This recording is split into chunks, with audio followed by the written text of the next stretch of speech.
రామశర్మ గొప్ప పండితుడు. కాకపోతే తాను గొప్ప పండితుడనే గర్వం ఎక్కువ ఉండేది అతనికి. ఒకరోజు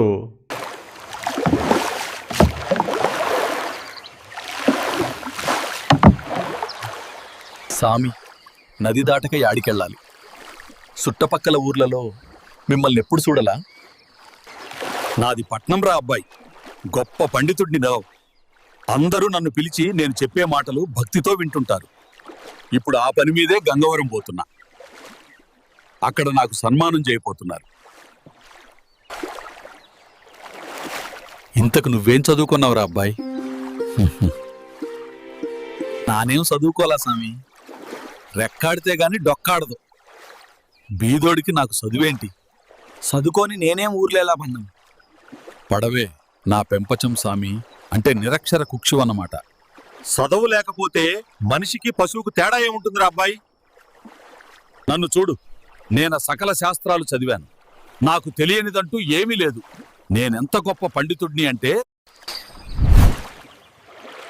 ఆ విధంగా రామశర్మ తన గురించి గొప్పలు చెప్పుకుంటూ పడవ నడిపే వాడిని హేళన చేస్తూ మాట్లాడసాగాడు. దాంతో సరంగు పండితునికి బుద్ధి చెప్పాలనుకున్నాడు. స్వామి, శానా చదివినారు కదా, మీకు ఈతొచ్చా? రాదు. అయినా నాకు ఈతెందుకురా? నీలాగా పడవ నడిపేవాడినా? ఏం లా స్వామి, పడవకు చిల్లు పడినట్టుండది. మధ్యలోనే పడవ మునిగిపోయేటట్టుంది. నేను దూకేసి ఈదుకుంటూ వెళ్ళిపోతా. మీరు గొప్పోళ్ళు కదా, మీ గొప్పతనంతో బయటపడండి. నా పాండిత్యం ఎలా కాపాడుతుందిరా? నన్ను ఎలాగో గట్టుకు చేర్చు, పుణ్యం ఉంటుంది. ఊరికే అన్నాలే స్వామి.